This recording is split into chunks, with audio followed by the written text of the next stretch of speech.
Hello, welcome to another Sky's the Limit Fun Speaker Series. I am Brenda Zane. I am the fortunate board member of Sky's the Limit Fund who gets to interview these amazing people from various wilderness organizations and bring you as much information as we can about wilderness therapy, about families, about kids who are struggling. So I'm really excited that you're here today. We are going to have a great session, but I just want to take a quick minute and tell you, if you're not familiar with Sky's the Limit Fund, what we do. We are a funding organization to help families get their young adults and teens into wilderness therapy when that is required. And it is an expensive form of therapy, but it's also incredibly effective. And so we work really hard with families to not only get young people into wilderness therapy, but also to then wrap that family with services once the student comes home. So with after care services, like coaching, with support from the community. So it's an incredible piece of the whole puzzle with young adults who are struggling with substance use, with mental health. And we're just so fortunate to be able to help people in that situation. And we have incredible donors who make that possible. And we just thank our donors so much for the work that you do to allow us to do the work that we do. And today you are going to hear from Liz Deardorff, and she is the clinical director of Nest Family Services at Deschutes Wilderness Therapy. And she has spent over a decade in wilderness therapy, doing everything from being in the field with kids, young people, and adolescents, to being a clinical director. So she's really spanned a lot of roles in that field. So she's able to speak to lots of different aspects about families, and I'll let her introduce herself. But today we're going to be talking about family systems, about how you can, as a parent, start to think more from your heart and less from your head. It's an area that we go to that can be very tricky. So let's bring on Liz and we will dive into all kinds of great topics. Hi, welcome.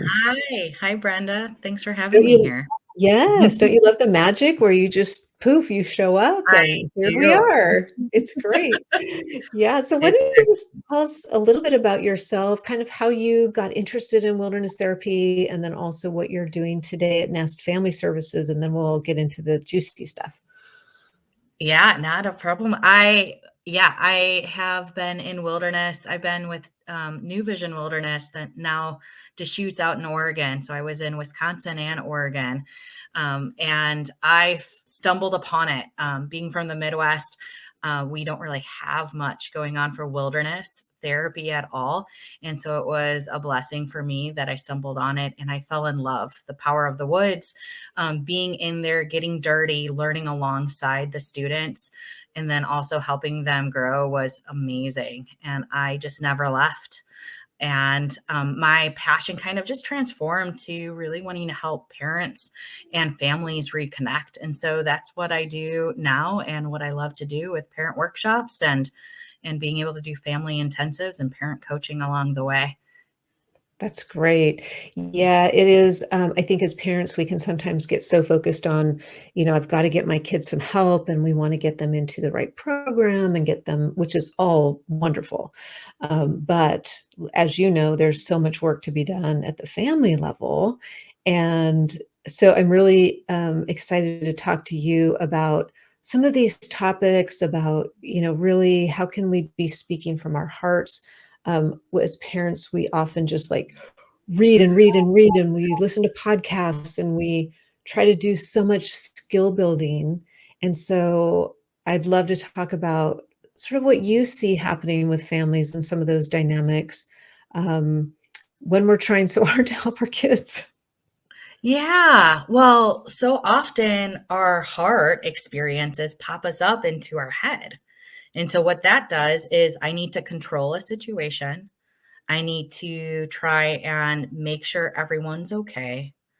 I need to step in where no one else seems to be stepping in. So as parents, we step into our head because we're able to manage a situation in our head. And when we get Yeah. into our heart, that's where grief and sorrow and sadness and fear live. And so oftentimes we pop into our head because it feels safer. And as we start to regulate, and I can speak more to this, as we start to regulate more and kind of have the ease of like what I hear a lot from parents when they get into the wilderness program, they're like, oh, I feel so much relief Right. that there was so much chaos happening at home.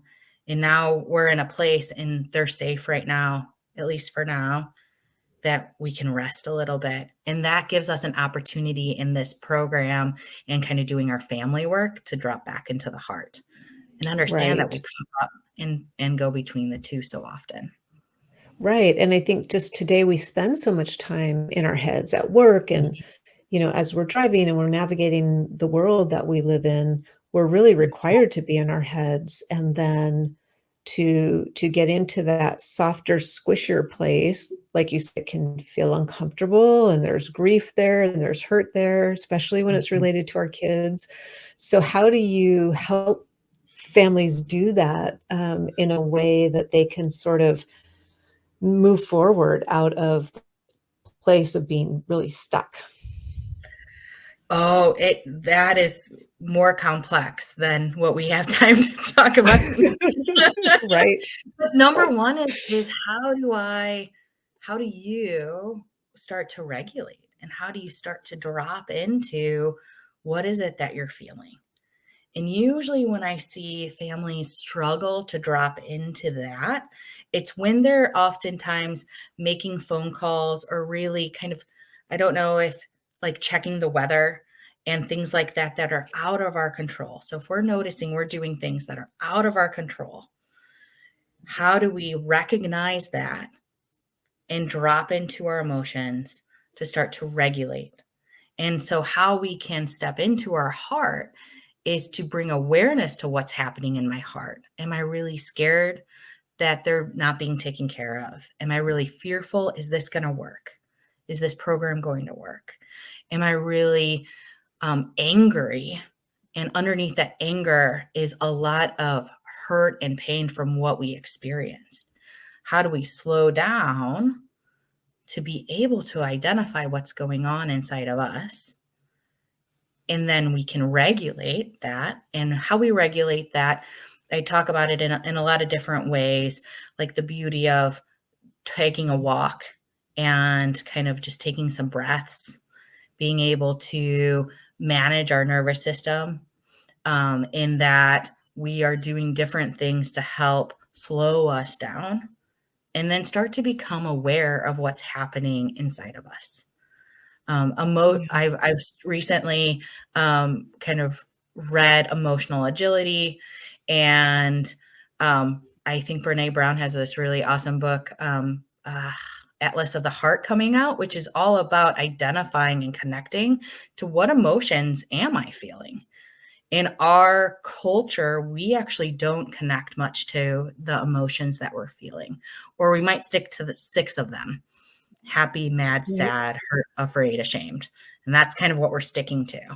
And sometimes people, I think what she found was like you can only actually connect to, like most people can only identify three emotions. And there's a whole span of them. And so when we can start yeah, to identify what's in our heart, I'm really worried, I'm really fearful, then we can start to communicate that to our loved ones and step into that next layer. But we can't do that if we're noticing ourselves get pulled up constantly up into our head and we're critical or concerned, or how do I manage or control this? Or sometimes we shut down and we don't even want to be in our head. That's out of our heart too. right. Right. Well, it sounds like and I know this is true for so many people, is when you go there, you have to be pretty vulnerable. And I think that can be something that's really hard for parents because we feel like we're supposed to have it all together and we're supposed to have all the answers and we know how to do it right. And if we're being vulnerable with our kids, that those 2 don't necessarily connect. So, how can we do that kind of in a brave way, um, and still have the parental control, because we still need to have that, but how do you mix those 2, the vulnerability and that still needing to have your parental authority? Oh, great question. There's a piece of having parental authority does not how what do I wanna say with this? So, being vulnerable is a really hard act, and it's a brave act, and that when I'm vulnerable, I'm putting this out here for you to hold, for you to not throw it back at me, to not dismiss it, but to say, I'm sharing this with you because this is a part of me that is important to communicate to you. Mm, And when I communicate this to you, what I want to do is help you see me a bit more and see what's happening for me a bit more. And we can do this as caregivers, as parents, in a very parental way. And what I mean by that is when you yell at me in that way, I get really hurt because you're saying that I'm this or that. And that hurts me as a person. That hurts me as mom that that happened.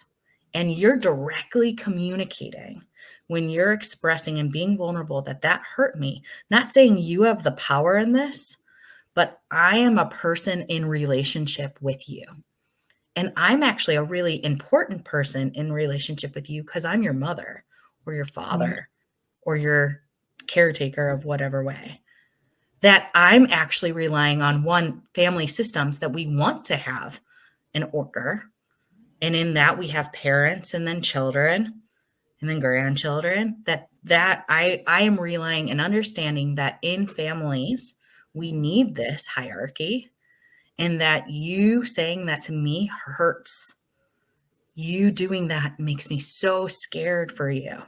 And when we're actually speaking authentically with our children about our experiences, that actually helps them realize, "Oh, wow, that affected my mom. right. That actually when she said and didn't dismiss it, I'm not gonna try and get bigger and louder so she hears it. She heard it, and now we can go somewhere with that. Now we can Mm, have a more authentic conversation." I think right. sometimes we get into this place of like, well, if I let them know they hurt me, then they're winning. And relationships with parent and child is not about negotiation. It's not about winning. It's actually about our emotional bond we have together. And so, what I'm Right. asking you guys to do when you go vulnerable, it's saying that I believe in that emotional bond is really important and way more powerful than who wins this conversation. Right, because trying to win the conversation, just speaking from experience, is a entirely losing battle, always. So I'm wondering then, what gets in the way of us as parents typically, or what do you see in the work that you do? What gets in the way of us being like this, being in this way and being vulnerable and speaking from our heart? Because it sounds very logical and it sounds like, well, yes, of course that would make sense. But what do you see as parents? What trips us up in that way? Oh, I see so much. I see one, I unaware of what's happening in their emotional world. So, no, if they just learned more or if they just got it together or if they just did differently. And so an avoidance of what's happening in that parent's emotional world.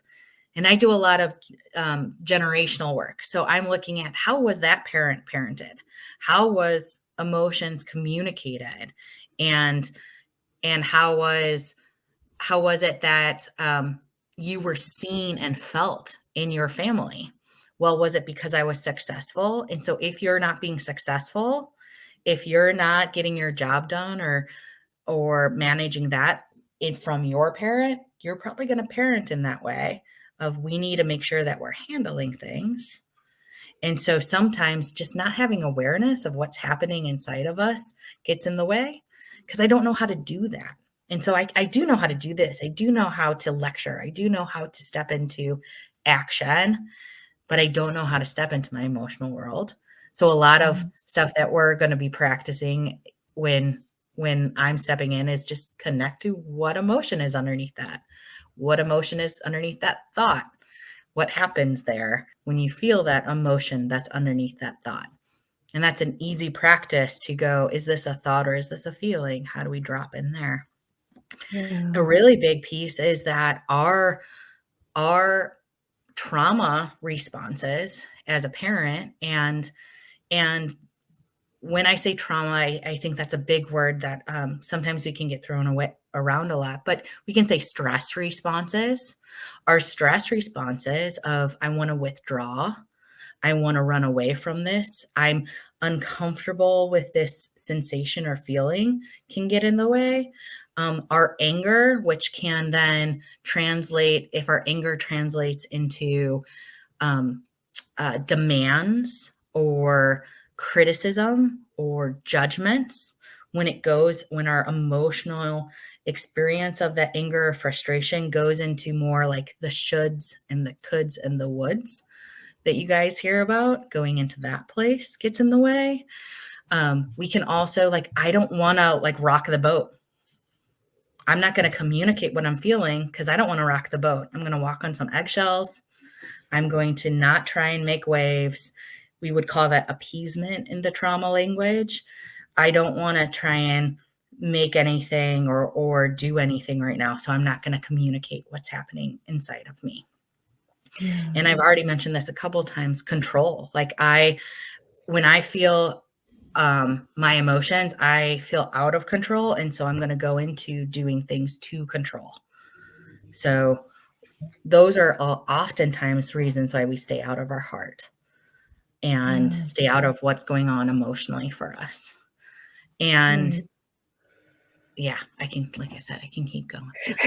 Go on. Well, I wonder what, I just so there's so many different pieces of the puzzle, obviously, but I know that I hear a lot about 2 things, one being enmeshment, and I'm curious to hear from someone like you what that actually is, because I don't know that it's really clear. And then also what, kind of this word attachment is also kind of in the realm of trauma, like, there's all this a lot of talk about attachment, and as parents, we're not therapists unless you are a therapist, but for the most Yeah. part, we're not. And so I think it can be, in some ways intimidating to start to try and understand what all of these terms mean. So maybe you could talk a little bit about what enmeshment is, because I think that that's something that so many moms in particular struggle with, probably dads too. And then what is attachment, and what are we maybe doing wrong in those areas? Yes. So enmeshment, I think, is thrown out there a lot. And what enmeshment means is that it's a entanglement between two people, two or more people. And so when I think about relationships, I usually draw a Venn diagram and I put mom in one of the circles, child in another, or dad, or whoever the caregiver is. And in an interdependent relationship, which means that, and this is what we want and encourage our children to get to, especially into adulthood, is that it is a mutually dependent relationship where I am still myself and I also need you in my life. That as in relationship, that I do need you, mom. I need you to be curious about who I am as a person and to want to be with me. And also that child also is curious about their mom and how are they doing. As we grow up and grow older, we want interdependent relationships in our family life and in our romantic lives and beyond. We want to develop that. Enmeshment, if you think about the Venn diagram, so I have me in one circle, I have my child in one circle. Interdependence is there's a slight overlap of those circles. Enmeshment is when those circles are fully overlapped. And I Okay. think about it where I don't know where you begin and I end in my personal boundaries, in my experiences, in my emotions. And this is where if a family is enmeshed, that you'll see them that when a child escalates and maybe starts to have a lot of um, anger or sadness or something is coming up and they're getting activated, that you see another person in the house like kind of go with them and they also get activated. And so Mm, in this enmeshment is I feel and you feel and it's the same thing. okay. And that doesn't mean that we have a strong sense of who I am as a person is independent from you. And so enmeshment is really messy and gucky and people say, "Ooh, stay away from that," because there isn't a strong, if we're talking about parental authority, there isn't a strong parental authority at all with that. You're just entwined with one another. Yeah, right. Versus that interdependence that is the healthy piece, which we're working with them to be, is you are your own person, I am my own person, and we still need each other because we love each other and we're important to each other.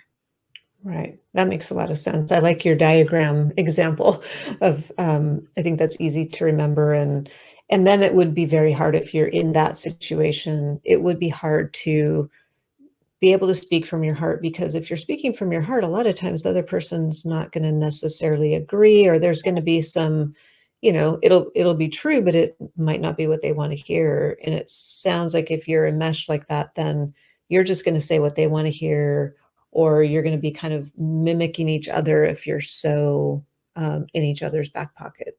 Is that right? Yeah, that's one of the pieces that can happen for sure. Okay. That you're Yeah. not really communicating in relationship. It just becomes this blob versus a dance. Yeah. Yeah. Well, I know a lot of moms are in that situation and trying to figure out how to get out of it. So that's a really good. I like the definition. I think it's something that it could be good to start to work on. And then what about the attachment approach, or when we hear that, what is that?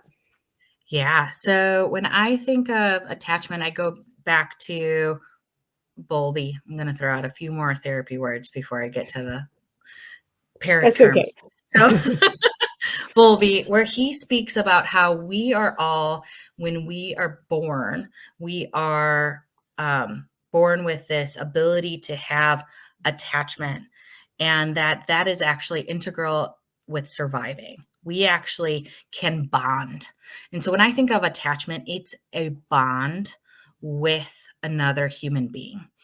And we have, when we're born, we have these attachment receptors in our brain that actually can be bonded when we're held by our mother, when we're looking in their eyes, when our heartbeats are connecting and getting into the same rhythm. Attachment is being one with another, and that when I can be one with another, that they're seeing me, they're holding me, our breath is getting into the same rhythm. I can hear her heart, they can hear my heart. When we're in that connection place, we're actually creating, as babies, our attachment receptors are connecting in our brains. Mm, And as we grow older, because we have that attachment need, attachment is bond. I need to belong, I need to be seen, I need to be heard, I need to be important. It becomes part of the social connection with others that we can then get into this place of all right, I'm finding my people, I feel held, I feel important, and then I am in that bond feeling, um, yeah, worthy is the word that comes up to mm. mind. Yeah. So is So when I that a piece that you're also working on with families then? I know you do family intensives, which sound really great. Is that something that you're working on, or what are you typically doing when you're working with a family? What's going on in those conversations and in those sessions? Yeah, so the beauty of attachment, and you could hear from some of my examples there, is the eye contact. It's the rhythm of the heart and the breath. It's actually an experience. And so we can't tell someone to attach to us. We actually have to experience attachment. And so how we experience attachment, it is by saying and having your child tell you something that they're experiencing in your life, and you go, "Oh, wow, that is so important. Thank you for sharing that with me. Can you show me that? Can you do that with me?" And we're saying, I want to connect with you, and I want to be with you, and through this experience, we can firm up our attachment. So we experience attachment by being seen, heard, and felt. What I talk Mm, to a lot of my parents about is we're trying to feel felt. I want someone to feel me and connect with me, and that I can be seen and valued. And when we can experience that, it's so profound that I feel loved and I feel I'm worthy of being loved. And we need that's the experience of attachment. So when we do intensives, we try and experience attachment all the time. We trying to experience being seen and being felt all the time. And that can happen in showing and experiencing what it's like to do this really hardcore thing that I learned. Or it can be having these really heartfelt, heart to heart conversations together of, wow, I didn't know you were going through that. And I want to be with you in that. I don't want you to be alone in that. That is how we strengthen our attachment bonds or repair them. So a lot of times, mm, students coming into our program or families that there's ruptures in attachment. They don't care about me. They don't want to hear from me. And that's crushing for a parent to hear. Of course, I want to hear from you. Of course, I care about you. Why do you think that you're in a wilderness program right now? Of course, I want to do that. yeah. And I'm like, yeah, of course you do. Of course you care about them, and how you're caring about them is trying to get them in a safe place or do this or do that for them, but that's up here again. That's up Yes. in the mind, right? That's up in the head, right? So it's up top, and when you say, "It must be really painful that it seems that I don't care about you," it's not saying, "I don't care about you." It's not when we validate, it's not about agreeing to what they're saying. It's about meeting them where their emotions are. It's about Mm, feeling them and being with them in that moment. I can try and step into that with you so you're not alone in that. Even mm, if that's not my intention. I didn't mean to do that. I can right. experience that with you. And that can actually heal broken attachments that we've had where we call it misses. I was just watching a cartoon movie, Mitchells versus the Machines, and all I could see in this movie was I'm like, "Oh, that was a missing attachment. That was a missing attunement. That like, oh, this is painful to watch." And this teen in this movie was doing such an awesome job of like, he just doesn't get it and care.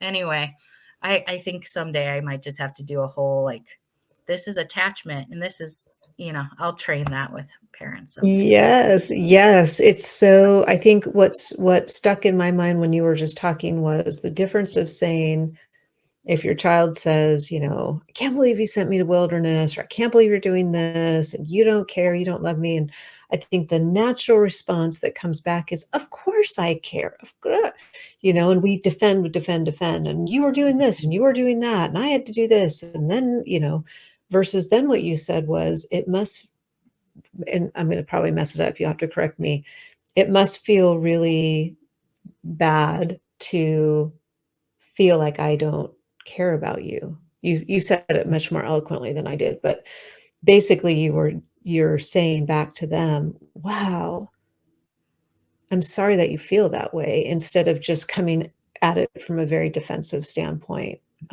Is that I feel like I Yeah, butchered the response a little I bit, would but even I the only part I would take out is that not that I'm sorry that you feel that way, oh, because okay. that's the only reason I would take that out is because I'm just gonna see you as like, "Whoa, that stinks that you feel that way. That's tough that you feel that way.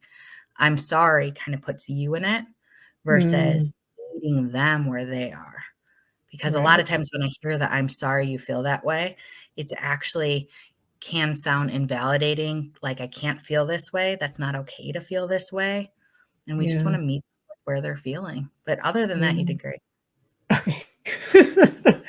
And then what would be the next? So you say that, it must feel really hard to feel that way, and they say, "Yeah, it does, like, you can't believe you sent me out here." Do you Yeah, just keep tell me why repeating? it's so hard out here. Tell me why it's so hard to Mm, be here, and then you're gonna get to some meat. "Well, they don't really that's care where the about heart me out comes in. Yeah, here." Mhm. It's where the heart comes in. "They're not taking care of me, or I'm away from you and I miss you." yeah, We can oh, man, what I hear so often is, "We can do this work at home." That is a longing for connection and attachment. If we're talking about oh, attachment, I wanna be with you. That's their attachment reach. We talk about it, I'm trained in EFT, which is emotionally focused therapy, which focuses on if I have an emotion and I'm gonna reach towards you as a person I love to hold me in this. And why can't we do this at home? You can give all the reasons. You didn't go to therapy. You refused therapy. You you were wanna do smoking anything. pot all Like, day. I hear it all. You were smoking pot all day. Whatever it was, like, I hear it all. That, like, that but that doesn't mean if I defended that and dismissed that, Right, that's another rupture in attachment. right. Why couldn't we have done this at home? It's really hard to do this on your own, that I'm not here with you every single day, isn't it? That's a different way to communicate Mm, than trying to give reasons for, which is staying up in the head. yeah, It's being such a with. difference. Mhm. And what response do you see from kids when parents do if they can do that? Because I'm sure the kids are used to the defensive and you were doing this and, all the things that we do wrong. But what do you see when a parent does start to shift that and use some of this language and not just speak it, but they actually mean it?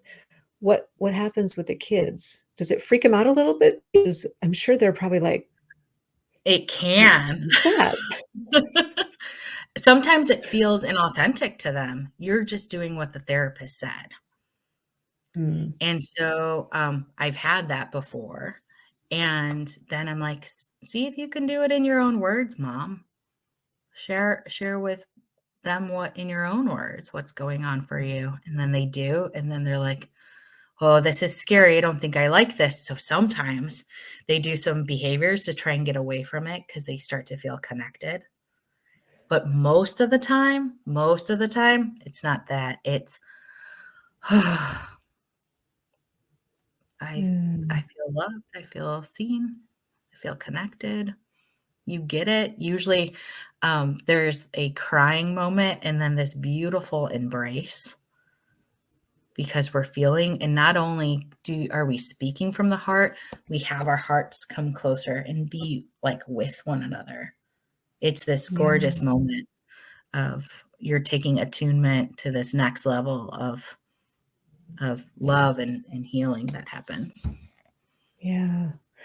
Wow, it's so incredible to have some of those, and I know we talked a little bit about skills and, how relationships really are, kind of trump skills and are more important. However, I have to say, just hearing some of this and thinking about how I could work that into my conversations is so powerful when you think about just how you're approaching something, how you're approaching the words. So how do you find that balance between I'm going to learn, learn, learn, I'm going to read all the things, and I'm going to listen to all the podcasts, and I'm going to go to all the things, and then putting it into practice. Like, how do we find the balance there?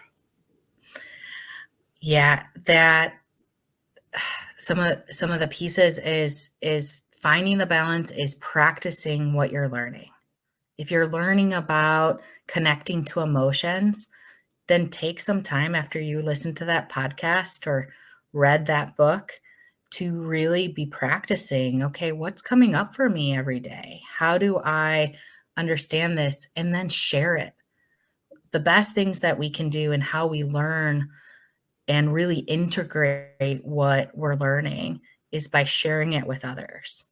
The more and more I talk about emotions and being vulnerable, the better I am at being emotional and vulnerable. So Yeah. I'm building and I'm deepening as I'm sharing that this is important, that I become more emotional and vulnerable and can in part do that. And so practicing, and I know that sounds a little silly No, and it so doesn't actually. I it's not just getting the knowledge, it's really practicing and break them down Yeah. to little practices.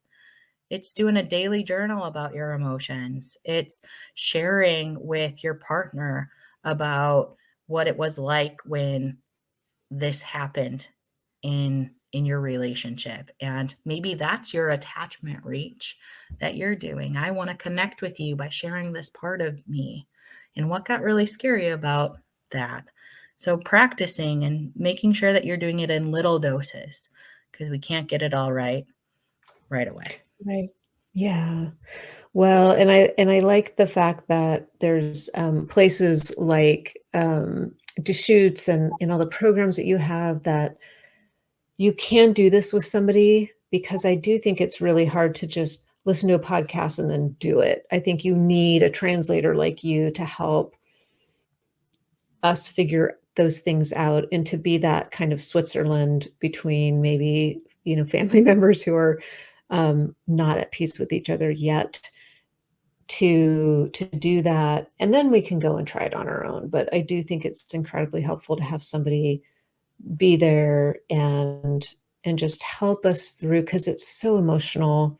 It's so, it's complicated, and so I appreciate your knowledge and expertise in that, because you can see how it would just really kind of break down a lot of those walls that have been building up and building up and building up and building up. And then all of a sudden, all we do is we fight and we don't communicate.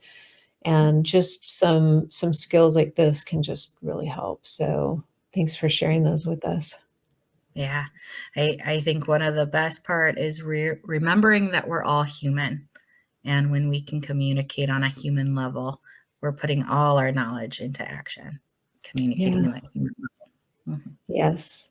Yeah. Thank you, Liz, so much. It's been great to talk. We could go on and on and on, but we will wrap it up, and we will make sure that in the information we can point people to you. And we just appreciate Deschutes being part of Sky's the Limit Fund. We can get kiddos there who are needing some help, needing people like you. And so we love having you as partners and appreciate all that you guys do. Yeah. It's our honor. Thank you so much for having me on today. Yes, absolutely.